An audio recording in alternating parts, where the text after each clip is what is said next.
नमस्कार, मैं हूं शरद द्विवेदी और आज का हमारा मुद्दा है विकास के 11 साल मध्य प्रदेश में भी खुशहाल। 11 साल एक बड़ा अचीवमेंट है बीजेपी के लिए।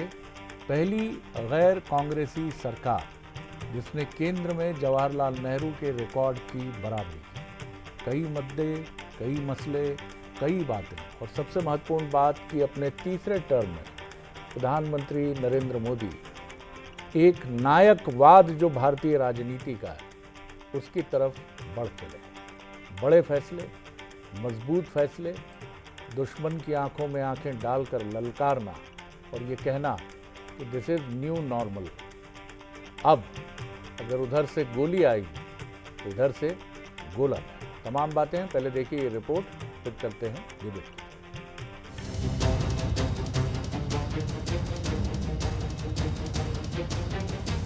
देश में नरेंद्र मोदी सरकार के 11 साल पूरे हो चुके हैं। इस मौके पर मुख्यमंत्री डॉक्टर मोहन यादव और प्रदेश अध्यक्ष वीडी शर्मा ने प्रेस कॉन्फ्रेंस करके मोदी सरकार की उपलब्धियां गिनाई। मुख्यमंत्री ने कहा कि ये 11 साल सिर्फ सत्ता के नहीं, बदलाव और आत्मनिर्भरता के साल रहे हैं। डॉक्टर मोहन यादव ने कहा कि भारत की अर्थव्यवस्था जो कभी 11वें नंबर पर थी, अब वो चौथे स्थान पर पहुंच चुकी है। सीएम ने 3 तलाक कानून, राम मंदिर निर्माण और जम्मू कश्मीर में धारा 370 हटाने जैसे ऐतिहासिक फैसलों का जिक्र करते हुए कहा कि ये सब पीएम मोदी की निर्णायक नेतृत्व क्षमता के कारण ही संभव हो सका। देश नीति पर बात करते हुए डॉक्टर यादव ने कहा कि मोदी सरकार में भारत की वैश्विक साख बढ़ी है। उन्होंने ऑपरेशन सिंदूर का जिक्र करते हुए कहा कि उस दौरान दुनिया के कई प्रभावशाली देशों ने भारत का समर्थन किया। तो पाकिस्तान को लेकर मुख्यमंत्री ने कहा कि प्रधानमंत्री ने कई बार पड़ोसी को मौका दिया, लेकिन जब वहां से आतंकवाद नहीं रुका तो भारत ने घर में घुसकर आतंकियों को मार गिराया। इसके साथ ही सीएम ने पीएम मोदी के विजन की भी जमकर तारीफ की। करके हमारे सारे नवाचार को भी उनने हमारी पुरस्कृत किया है। जैसे साइबर तहसील को अभी अभी हमको उनने प्रधानमंत्री ने पुरस्कृत दिया है। हमारे अच्छे आइडिया को उनने लगाने का काम किया। अहिल्या माता के सुझाव के आधार पर पूरे देश में अहिल्या उत्सव मनवाने का निर्णय किया। जो धारा 370 की कठिनाई के बारे में बताया गया था कि धारा 370 का लगना इस देश में विभाजन की लकीर खींचने के बराबर है। उस धारा 370 के मसले को हम याद करें, उस समय विपक्ष के भाषणों को, खून की नदियां बह जाएगी, आग लग जाएगी, कहीं कुछ नहीं हुआ। जैसे राम मंदिर में हुआ ऐसा इसमें कुछ नहीं हुआ। जहां एक तरफ सीएम मोहन यादव ने 11 साल की उपलब्धियों को विकास, सुरक्षा और आत्मनिर्भर भारत का प्रमाण बताया, तो वहीं दूसरी ओर कांग्रेस 11 साल के कार्यकाल पर सवाल उठा रही है। मध्य प्रदेश कांग्रेस के मीडिया विभाग के अध्यक्ष मुकेश नायक ने मोदी सरकार के विकास को आंकड़ों का खेल बताया। मोदी जी ने 11 वर्षों में सिर्फ भाषण दिए हैं। कांग्रेस की योजनाएं जो पूरी हो गई थी उनके रिबन काटे हैं, उनके उद्घाटन किए हैं। इसके अलावा उन्होंने किया क्या है?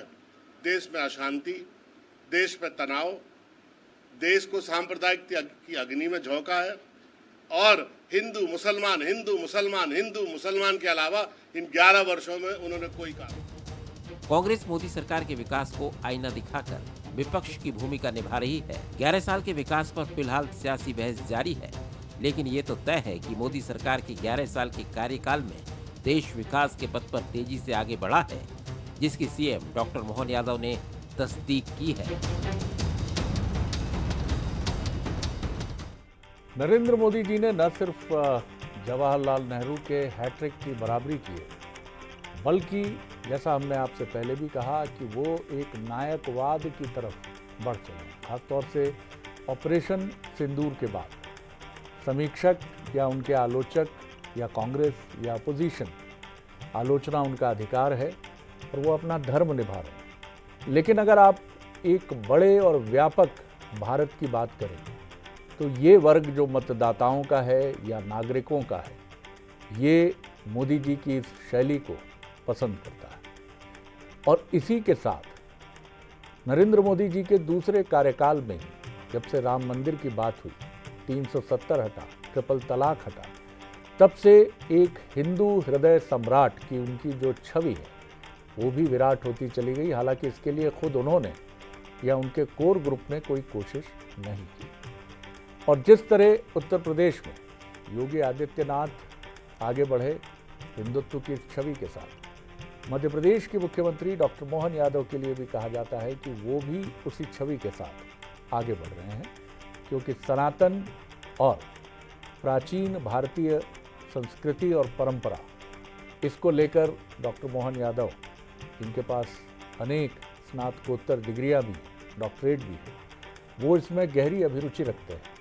और उज्जैनी, ये भी एक संयोग है कि प्रधानमंत्री काशी का प्रतिनिधित्व करते हैं, और मध्य प्रदेश के मुख्यमंत्री भी शिव की अद्भुत नगरी उज्जैनी से आते हैं। और जिस तरह से ये एक टाइम है, एक समय है कि जब उत्तर भारत की पट्टी का एक बड़ा मतदाता वर्ग ये मानता है कि भारत इस समय किसी भी उस पर उठने वाली आंख का या किसी भी तरह के सवाल का बहुत ताकत से जवाब दे, बल्कि वो हिंदुत्व या सनातन के मान बिंदुओं को लेकर भी मुखर होकर बोले।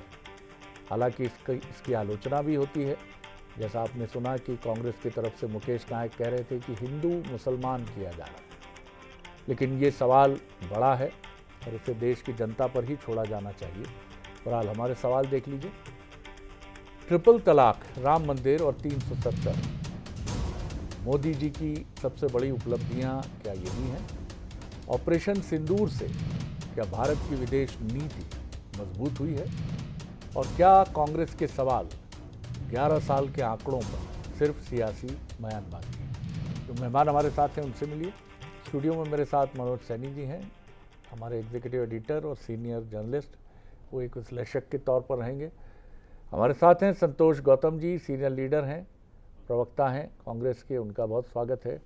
और यशपाल सिंह सिसोदिया जी हैं, बीजेपी के सीनियर लीडर और पूर्व विधायक, जो भविष्य में वर्तमान के साथ और महत्वपूर्ण दायित्व निभाएं, ऐसी उनको शुभकामनाएं। और संतोष जी भी चुनावी दौड़ या होड़ में शामिल हों, इसके लिए उनको भी बहुत बहुत शुभकामनाएं।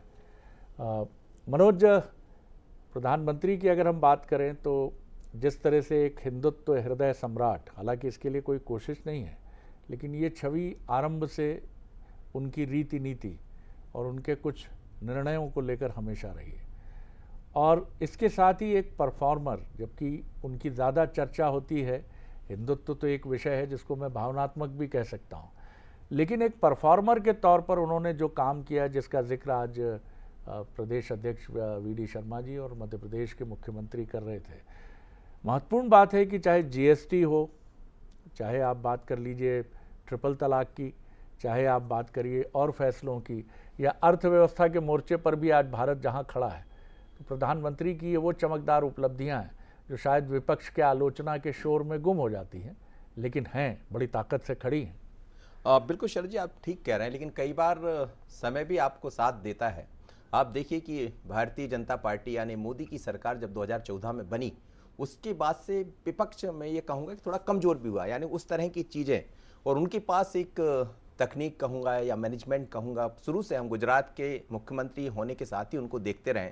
पहले भी आप देखें कि वाइब्रेंट गुजरात की बात होती थी, अन्य राज्यों की बात तो नहीं होती थी, तो गुजरात में उन्होंने वो किया। लेकिन जब प्रधानमंत्री बनने का मौका मिला तो कई नवाचार करने के साथ ही एक बड़ा मैसेज जनता के बीच में, जैसे आप कह रहे थे नायकवाद, तो वो नायकवाद जब होता है जब आप नायक की छवि के अनुरूप काम करें, जनता जो आपसे उम्मीद कर रही है आप उस तरह के काम करें।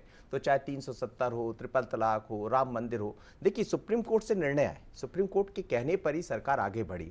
लेकिन क्या आप इतने कड़े निर्णय लेने की क्षमता रखते हैं? यस, ऑपरेशन सिंदूर हुआ तो क्या उतना कड़ा निर्णय जो कहकर आप बार कर रहे हैं कि मैं इतने दिन में आपको एक मैसेज दे दूंगा, वो मैसेज देने की क्षमता है? तो जब ये सब होता है तो फिर जनता भी आपके साथ खड़ी उठ हो जाती है। ये जरूर है कि विपक्ष कई तरह के आरोप प्रत्यारोप लगाता, उनका हक बनता है, उनको लगाना भी चाहिए। कुछ मुद्दों के जवाब आज तक सरकार की तरफ से नहीं मिल पाए हैं, ये बात भी सच है। लेकिन ये बात बिल्कुल सही है कि प्रधानमंत्री ने 2014 के बाद से एक राजनीति पूरी बदल दी। अब आप धीरे धीरे नहीं चल सकते, आपको दौड़ना पड़ेगा राजनीति में और जनता के समक्ष रहना पड़ेगा, जनता के नजदीक जाना पड़ेगा, जब भी आप सरकार बना सकते हैं। आपने देखा 2023 का अभी चुनाव जो हुआ, हाल ही में हुआ, उसमें थोड़ी सी चोट भी हुई जब केंद्र में सरकार बनी तीसरी बार, जिस उम्मीद के साथ आना चाहिए था नहीं हुआ, यानी कहीं थोड़ी सी आपने कमी छोड़ी। तो जनता बहुत समझदार है, लेकिन वो नायक उसी को बनाती है जब आप वैसा काम करते हैं। और विपक्ष के जी, सामने यही बिल्कुल दिक्कत है बिल्कुल कि बिल्कुल। उस और तरह का महत्वपूर्ण नीति बात की ये भी है कि उन्होंने राज्यों में ऐसे चेहरे दिए जो बीजेपी के भविष्य के चेहरे हैं।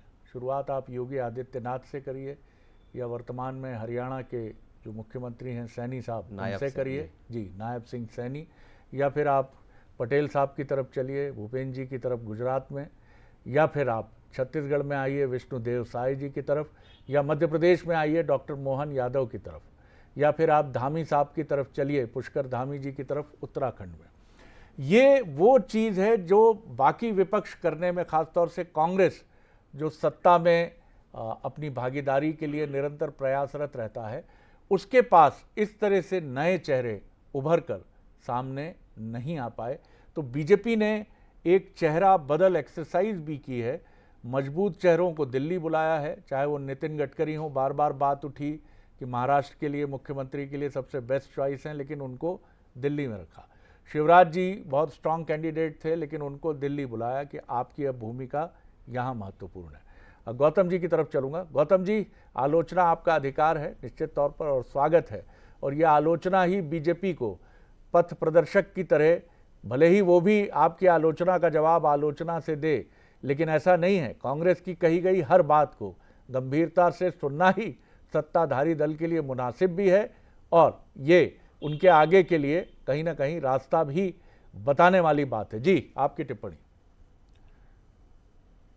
देखिए शरद जी, मैं बड़ी विनम्रता के साथ कहना चाहूंगा कि पिछले 11 वर्ष जो मोदी जी का शासन रहा है वो देश का जुमला काल था, जुमला युग हम इसको कह सकते हैं। और इसकी शुरुआत हुई 2 करोड़ रोजगार प्रतिवर्ष देने के जुमले से। आज हम ये कह सकते हैं कि मोदी जी की तरफ से कि उन्होंने इस समस्या का अंत कर दिया है बेरोजगारी का, क्योंकि आज भारत में कोई बेरोजगार बचा नहीं है। मोहन यादव ने सबको आकांक्षी युवा बना दिया, आकांक्षी युवा बना दिया, मध्य प्रदेश से उदाहरण दिया। तो मोदी जी भी हो सकता है थोड़े दिन में इस शब्द का इस्तेमाल करें कि अब पूरे देश में एक भी बेरोजगार बचा नहीं, सभी आकांक्षी युवा हो चुके हैं। तो ये एकमात्र उनकी सफलता कही जा सकती है कि अब कोई बेरोजगार नहीं, सभी आकांक्षी युवा हो गए हैं। और कोई रोजगार के मोर्चे पर उन्होंने काम नहीं किया सिवाय जुमला गढ़ देने के। आप देखिए 2015 की बात थी, 2016 में उन्होंने नोटबंदी की। नोटबंदी की ऐतिहासिक विफलता को पूरा देश जानता है। पूरा देश किस प्रकार से सड़कों पर परेशान हो रहा था हम सब ने देखा है। लोगों की वहां मौतें हुई हैं, और जिस प्रकार से प्रधानमंत्री ने अपनी माता जी को लाइन में लगाकर और जिस तरीके से उनका भी राजनीतिक एक प्रकार से इस्तेमाल किया, जरूरत नहीं थी। मैं समझता हूं अगर इतने वर्षों कोई मुख्यमंत्री रहा है और इतने वर्षों कोई प्रधानमंत्री रहा है कि तो उसकी तनख्वाह इतनी हो सकती कि वो अपनी माता जी को सुख का जीवन दे सकता था। लेकिन इस कैमरा जीवी प्रधानमंत्री ने किसी भी चीज को नहीं छोड़ा जिसका कि वो राजनीतिकरण न कर सके। अगर ये मेरे शब्द मिथ्या हो तो आप बताइए। हम सब अपनी में भी अपनी माता जी को अच्छे से सम्मान पूर्वक, मुझे लगता है व्यक्तिगत टिप्पणी से हम बचें तो अच्छा रहेगा। संतोष जी, मेरा आग्रह है जी, परिवार राजनीति का विषय नहीं होना चाहिए। जी जी, मैं वही कह रहा हूँ शरद जी। लेकिन जब वो हमारे परिवारों के प्रति जब व्यक्तिगत टिप्पणियां करते हैं, किसी को 50 करोड़ की गर्लफ्रेंड बोलते हैं, किसी को इटालियन विधवा बोलते हैं, किसी को जर्सी गाय बोलते हैं, तब भी इस बात का ध्यान रखा जाना चाहिए कि 4 उंगलियां प्रधानमंत्री की तरफ उठती हैं। मैं तो एक बहुत छोटा आदमी हूं, लेकिन प्रधानमंत्री जब ऐसा उदाहरण सेट करते हैं तो हमें भी ये मौका मिलना चाहिए कि हम प्रधानमंत्री की तरफ भी उंगली उठा सके। प्रधानमंत्री कोई देश नहीं है, प्रधानमंत्री कोई राष्ट्र नहीं है। प्रधानमंत्री यदि पूर्व प्रधानमंत्री नेहरू जी की आलोचना कर सकते हैं तो हमें भी पूरा स्वतंत्र इस बात का है कि हम प्रधानमंत्री से प्रश्न पूछ सकें। हमें पूछने का पूरा अधिकार है कि उन्होंने बेतरतीब जीएसटी किस आधार पर लगा दी। हमें पूछने का पूरा अधिकार है कि जो राफेल 526 करोड़ में मिल रहा था उसे 1670 करोड़ में क्यों लिया गया। हमें ये पूछने का पूरा अधिकार है कि जो लॉकडाउन लगाया गया वो बिना तैयारी के क्यों लगाया गया। हमें पूछने का पूरा अधिकार है कि जो मेक इन इंडिया का शेयर था आज इतना दुबला क्यों हो चुका है। मेक इन इंडिया का अधिकतर स्टार्टअप बंद क्यों हो रहे हैं। हम ये पूछना चाहते हैं कि 30 मई 2014 को जिस रुपए की कीमत $59.28 के मुकाबले 59.28 रुपए थी, आज 86 रुपए तक कैसे पहुंच गया। क्या ये प्रश्न पूछे नहीं जाना चाहिए। क्या ये प्रश्न पूछे नहीं जाना चाहिए कि जो 56 रुपए 57 रुपए में पेट्रोल मिलता था आज 110 रुपए, कि सरकार इस पर कोई जवाब नहीं दे रही है। हम उनसे पूछना चाहते हैं कि जीडीपी की दर जो मनमोहन सिंह के समय जीडीपी की दर जो मनमोहन सिंह के समय 8% की हुआ करती थी, आज 5 से 6% के बीच में क्यों है। हम ये पूछना चाहते हैं कि जिस अजीत पवार बिल्कुल, अभी सेकंड राउंड भी है, 70,000 अभी सेकंड राउंड भी है। सुन शरद जी, 2 मिनट का और बोलूंगा। 2 मिनट तो ज्यादा हो जाएगा। आप 40 सेकंड ले लीजिए, 40 सेकंड ले लीजिए। एक मिनट, हाँ 40 40 सेकंड मैं पूछना चाहता हूं कि जिस अजीत पवार को 70,000 करोड़ रुपए का उन्होंने घोटालेबाज बताया था, उसको अपनी पार्टी में लेकर उन्होंने बिल्कुल साफ कर लिया। हिमंता बिस्वा शर्मा को उन्होंने पाक साफ कर लिया। ये एक प्रकार का बहुत बड़ा भ्रष्टाचार है, क्योंकि अगर उन लोगों को क्लीन चिट दी गई है तो क्या उस राशि में से प्रधानमंत्री का हिस्सा शामिल था या भारतीय जनता पार्टी का हिस्सा शामिल था? वरना उनको क्लीन चिट तो दी गई, जबकि उनके मुखारबिंद थे उन्होंने कहा कि 70,000 करोड़ के घोटालेबाज है, हिमंता बिस्वा शर्मा सबसे बड़ा घोटालेबाज है। यही नहीं, इसके बाद में लोकतंत्र की एजेंसियों को जिस प्रकार से बंधक बनाया गया, ईडी, सीबीआई और इनकम टैक्स पुलिस का इस्तेमाल किया गया, आदिवासी दलित अत्याचार बढ़े हैं, मणिपुर पर उनकी खामोशी, ये बहुत सारे प्रश्न है जो मोदी की तरफ उंगलियां उठाती है।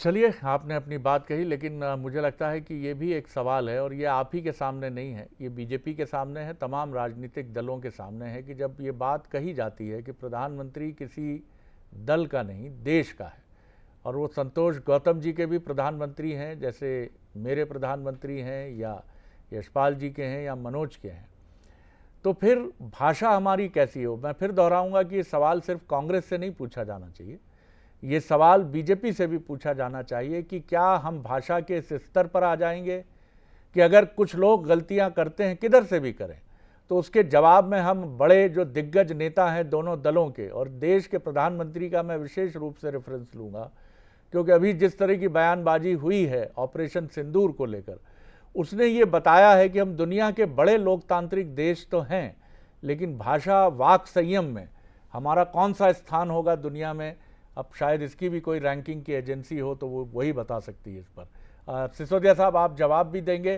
कई बड़े तेज गति से आरोप भी लगाए हैं, जो अधिकार है विपक्ष का संतोष जी ने। जी, बहुत शीघ्रता से आप अपना उत्तर दें। जी शरद जी, जिस विनम्रता के पूर्वक, जिस शांति के साथ मैंने गौतम जी की बात सुनी है, मुझे पूरी उम्मीद है कि गौतम जी भी मेरी बात में इंटरप्ट नहीं करेंगे, व्यवधान खड़ा नहीं करेंगे। शरद जी, मुझे याद है मैं उस समय पत्रकारिता के दौर में था और डॉक्टर मुरली मनोहर जोशी जी को जम्मू में लाल चौक पर तिरंगा झंडा फहराने में बड़ी चुनौतियों का सामना करना पड़ा। और अभी आपकी स्क्रीन पर देख रहा हूं, प्रधानमंत्री नरेंद्र मोदी जी दुनिया के सबसे ऊंचे, सबसे बड़े रेलवे के पुल पर, रेलवे के ब्रिज पर तिरंगा झंडा लेकर के और लहरा रहे हैं, फहरा रहे हैं। यही हमारी उपलब्धि का सार्थक परिणाम है। तो देखिए शरद जी, गरीब का सपना होता है घर हो उसका, और गरीब के सपने को प्रधानमंत्री आवास के अंतर्गत अगर प्रधानमंत्री नरेंद्र मोदी जी ने, मुझे याद है इंदिरा जी के जमाने में एक ग्राम पंचायत को 2 कुटीरें मिलती थी जिसका नाम था इंदिरा आवास जी, और उसके बाद से सिलसिला शुरू हुआ। तो आज प्रधानमंत्री आवास में गांव-गांव में जिस प्रकार से हमने आवास बना के दिए, तो गरीब का सपना साकार हुआ है। मैं ये भी कहना चाहूंगा शरद जी कि जिस प्रकार से राष्ट्रीय शिक्षा नीति लागू हुई है और उसके कारण से जिस प्रकार से शिक्षा के क्षेत्र में जो अमूलचूल परिवर्तन हुआ है, और उसके साथ साथ स्वास्थ्य के क्षेत्र में यूं कहें कि कोरोना के दौर से लेकर के, वैक्सीन के निर्माण से लेकर के, फिर अगर आप देखें तो एम्स की बढ़ोतरी, फिर मेडिकल कॉलेजों का, जिला स्तरों पर मेडिकल कॉलेजों की स्थापना, ये स्वास्थ्य की सेवाएं, फिर नल जल योजना में अगर आप ले लें तो जल जीवन मिशन, कौन सा क्षेत्र ऐसा है जो प्रधानमंत्री नरेंद्र मोदी जी ने नहीं छोड़ा। और आपकी जो टिप्पणी थी शरद जी, मेरा भी वही सवाल था, लेकिन आपने उसका जवाब दे दिया कि प्रधानमंत्री नरेंद्र मोदी जी आंखों में आंखें डाल करके बात करते हैं, और आज यदि कोई भारत पर हमला करता है तो गोली का जवाब गोले से देते हैं। और जहां तक उपकरणों की बात है, अभी जो हमने ऑपरेशन सिंदूर में सफलता प्राप्त करी शरद जी, हम गर्व के साथ कह सकते हैं कि आत्मनिर्भर भारत के अंतर्गत हमारे वेपन्स जो हमने तैयार किए हैं वो सफल और सार्थक रही। तो कांग्रेस तो हमेशा हमारे ऊपर प्रश्न चिन्ह लगाती रहेगी, उनकी आदत है, क्योंकि विपक्ष में है।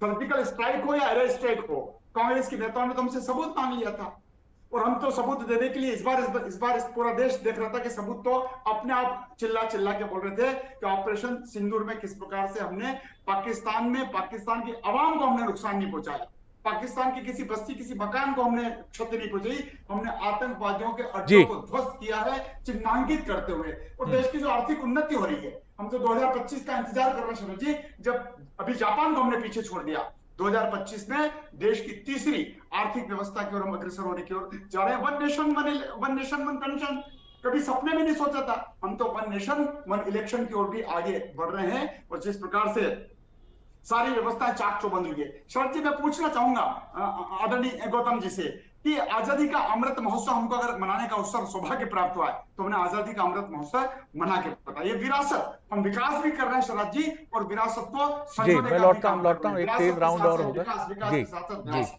जी जी मनोज, ये भी बड़ी महत्वपूर्ण बात है कि मध्य प्रदेश में हमने जिस तरह से देखा कि अहिल्याबाई होलकर को लेकर जो पहल मुख्यमंत्री ने की, और राजा भभूत सिंह की स्मृति में पचमढ़ी जी, हमने पहले भी ये बात की है कि बीजेपी नायक ढूंढ रही है, नायक ऐसे जो कहीं इतिहास के पन्नों में जो उनका श्रेय था वो उनको शायद मिल नहीं पाया, और वो ऐसे भी नायक निकाल कर लेकर आ रही है जिनका मान बिंदु मध्य प्रदेश से जुड़ा है, देश से जुड़ा है। वो ट्राइब से हो सकते हैं, वो समाज के वंचित वर्ग से हो सकते हैं। यही वजह है कि बीजेपी का आपने देखा जितना जोर अंबेडकर पर है, जितना जोर सरदार पटेल पर है, वो कहीं ना कहीं मानती है कि चाहे भभूत सिंह हो या अहिल्याबाई हो या और भी इस तरह के जो नायक हैं, ये कहीं पीछे छूट गए हैं। मुख्यमंत्री इसके लिए भी काफ़ी कोशिश कर रहे हैं। देखिए, निश्चित रूप से मध्य प्रदेश तो विकास से विरासत की बात जो भारतीय जनता पार्टी की सरकारें कर रही है, चाहे डॉक्टर मोहन यादव बात करें या प्रधानमंत्री नरेंद्र मोदी बात करें, उसी बात को डॉक्टर मोहन यादव आगे बढ़ा रहे हैं। लेकिन जब विकास से विरासत की बात होती है तो शरद जी, विरासत का मतलब ये नहीं कि कोई बहुत अच्छा स्थान होगा उसको हम सुरक्षित कर लें। विरासत तो वो भी है भभूत सिंह जिनका हम जिक्र कर रहे हैं, विरासत तो वो भी है देवी अहिल्याबाई जिनका जिक्र जिस तरह से होना चाहिए था वो नहीं हो पाया, और इन सबको ताकत बनाया भारतीय जनता पार्टी ने। यदि आप अहिल्या देवी को जोड़ेंगे तो उसके साथ महिलाओं का जुड़ाव हो जाएगा, यदि आप भभूत सिंह को जोड़ेंगे तो बिल्कुल। और यहाँ एक और बड़ी इंपॉर्टेंट बात है मनोज की, आप दोनों मेहमान भी सहमत होंगे इस बात से कि भारत यूरोप की तरह ऐसा देश नहीं है जहाँ म्यूजियम के लिए 5-5 किलोमीटर की लाइन लगे और लोग $10-10 के, $5-5 के टिकट्स देकर जाएं। लेकिन यहाँ धार्मिक पर्यटन की असीमित संभावना है, इसीलिए काशी कॉरिडोर, महाकाल कॉरिडोर और जितने भी इस तरह के पर्यटन स्थल हैं, यहाँ पर आप टिकट चाहे यूरोप की तरह रख दीजिए, लेकिन लोगों का जाना होगा। और एक साफ सुथरा व्यवस्थित पर्यटन स्थल, आज आप देखिए उज्जैन की तस्वीर बदल गई है, काशी की तस्वीर बदल गई है, अयोध्या में मैं पढ़ रहा था कि ज़मीन के रेट आसमान छू रहे हैं, जिस तरह की चीज़ें हैं। तो अगर हम भारत के पर्यटन के ढांचे को, दक्षिण में ये व्यवस्थित है, उत्तर में अगर ये व्यवस्थित हो जाएगा तो ये पर्यटन और आर्थिक शक्ति को भी गति देगा। संक्षेप में निश्चित रूप से देखिए, ये रोजगार की बात हो रही, रोजगार आप लाएंगे कहाँ से? कोई फैक्ट्री डालने से रोजगार नहीं मिलेंगे, लेकिन आपके पास जब इस तरह के धार्मिक पर्यटन क्षेत्र है जिनका आप जिक्र कर रहे हैं तो वो सब किया जा सकता है। एक बहुत महत्वपूर्ण मुद्दा है स्वच्छता की। स्वच्छता मिशन ने मध्य प्रदेश को भी पंख लगाए। आप देखिए, इंदौर से हम आते हैं, हम लोग तो मध्य प्रदेश के लोग हैं, तो जाहिर है कि ये किसने रोका था आपको? और प्रधानमंत्री का जो शुरुआती काम था, मुझे लग रहा है स्वच्छता से। गौतम साहब जल्दी से एक क्विक राउंड। जी देखिए, मैं यशपाल जी की बात से थोड़ा सा डिसएग्री करता हूं। तो यशपाल जी ने बोला कि मोदी जी ने ये किया वो किया, और जब आजादी का हम अमृत महोत्सव मना रहे हैं, मैं कह रहा हूं कि आजादी के अमृत महोत्सव पे हमको एक रिकॉर्ड अपना पेश करना चाहिए था। मोदी सरकार को अपना व्हाइट पेपर लाना चाहिए था कि हमने इतने वर्षों में इतने रोजगार दिए। क्या मैं गलत कह रहा हूं? उनको ये बताना चाहिए था कि हमारी ये उपलब्धियां हैं, लेकिन उपलब्धियों के नाम पर वो कहते हैं उनके पास 2-3 उपलब्धियां, वो बताते हैं कि धारा 370 हटा दी, उन्होंने ट्रिपल तलाक हटा दिया। आपको ये बताना चाहिए था कि हमारे इतने स्टार्टअप्स आप दुनिया के अंदर कॉम्पीट कर रहे हैं लोगों से, हमको बताना चाहिए था कि इतने करोड़ हमने रोजगार दिए। हमको ये बताना चाहिए था कि जीएसटी से देश को क्या लाभ हुआ है। हमको ये बताना चाहिए था कि नोटबंदी से जवाब देता धन वापस आया है। इन सब बातों पर कोई जवाब नहीं दिया आज तक मोदी सरकार। चलिए यशपाल जी क्विक जवाब दीजिए। जी, हमने जो कुछ किया वो मैं नहीं, स्वयं गौतम जी स्वीकार कर रहे हैं। 370 हो, 35 हो, 3 तलाक हो, ये बड़े निर्णय, राम मंदिर का निर्णय, ये सब हमने कर करके बताया। और देखिए, साथ साथ अगर जनजागृति पैदा करने की बात करूं तो शरद जी, एक पेड़ मां के नाम और योगा को लेकर के पूरे विश्व ने माना है। प्रधानमंत्री नरेंद्र मोदी जी का योग दिवस को लेकर के 21 जून हमारे दिलो दिमाग में आ गया है। इसी प्रकार से स्वच्छता अभियान, देखिए शरद जी, अगर मैं आपसे आज बात कर रहा हूं तो मैं गुजरात में बैठा हूं, मैं गुजरात के विद्यानगर आनंद में हूं, और अगर स्वच्छता का बात चलती है तो मैं आपको बताना चाहूंगा कि गांधी जी का सपना था बहुत संक्षेप में 10 सेकंड है आपके पास। स्वच्छता अभियान का काम माननीय राष्ट्रपिता महात्मा गांधी ने विचार किया था, उसको मोदी जी ने आगे बढ़ाने का काम किया। आत्मनिर्भर बनाने का काम प्रधानमंत्री नरेंद्र मोदी जी का। मनोज जी ने बहुत ठीक बात की, अगर हम धार्मिक पर्यटन को बढ़ाएंगे तो रोजगार अपने आप बढ़ेगा। जी, सबसे महत्वपूर्ण बात यह है, देश बिल्कुल ठीक रास्ते पर है, और इसमें जितना सत्ताधारी दल का योगदान है, मैं ये कहूँगा कि विपक्ष के नाते कांग्रेस भी अपनी भूमिका का निर्वाह करने का पूरा प्रयास कर रही है। लेकिन एक दिल करता है, आप दोनों भी सहमत होंगे, भले ही अपनी राजनीतिक मर्यादाओं के चलते इस मंच पर वो बात ना कहें, कि ऐसा लगता है कि नरसिम्हा राव और अटल जी की मित्रता का दौर क्या है आज। फिर ये मन में बात उठती है कि अटल जी ने जब नेहरू जी के पोर्ट्रेट को हटाने के बाद सदन में पूछा, संसद में, कि कहाँ गया पोर्ट्रेट, बुलाइए उसको, कहाँ गया। अगले दिन वो पोर्ट्रेट था। मित्रता इस गति को और तेज करती है। नेहरू जी जब अटल जी को पहली बार देखते हैं और कहते हैं बहुत आगे जाओगे, आलोचना को अपना हथियार बनाना। जी यशपाल जी जल्दी से बोल लीजिए, 5 सेकंड। शरद जी उस समय के दौर में विपक्ष को जो सम्मान, जिस प्रकार से विपक्ष की भूमिका होती थी, आज हम पूछना चाहेंगे कि कांग्रेस की प्रतिपक्ष की भूमिका चलिए क्या अब है? सवाल जवाब का वक्त नहीं, लेकिन ये ये दौर लौटे। ये उम्मीद शरद जी हम नेहरू जैसे महामानव से ही कर सकते थे। सबसे हो सकती है। मोदी जी से इस बात की महामानव उम्मीद आपके नहीं कर भीतर सकते। भी है, यशपाल जी के भीतर भी है। महामानव कहीं आसमान से नहीं उतरता है, महामानव एक भावना है। और मैं नहीं समझता कि प्रधानमंत्री में या राहुल गांधी जी में वो भाव नहीं है, ये निश्चित तौर पर है। और मुझे लगता है कि this is the right time, और हो सकता है कि आगे हम इसे घटते हुए देखें। हम बिल्कुल ठीक रास्ते पर हैं, और मैं बिल्कुल नहीं कहूँगा कि यहाँ पक्ष या विपक्ष की भूमिका किसी भी तरह से बहुत हल्की या सतही है, बल्कि मैं गर्व से और उम्मीद से ये कहूँगा कि हम अपनी मत भिन्नता के बाद भी बहुत शानदार तरीके से आगे बढ़ रहे हैं। चौथी अर्थशक्ति है, तीसरी अर्थशक्ति 2027 के पहले हो जाएंगे। और निश्चित तौर पर मैं और आप सभी ये देखना चाहेंगे कि एक दिन ये कहा जाए कि नंबर 1 है भारत, अर्थशक्ति नहीं, हर क्षेत्र में। बहुत बहुत धन्यवाद आप सभी का। आगे देखिए हमारा स्पेशल प्रोग्राम प्राइम मैटर। नमस्कार।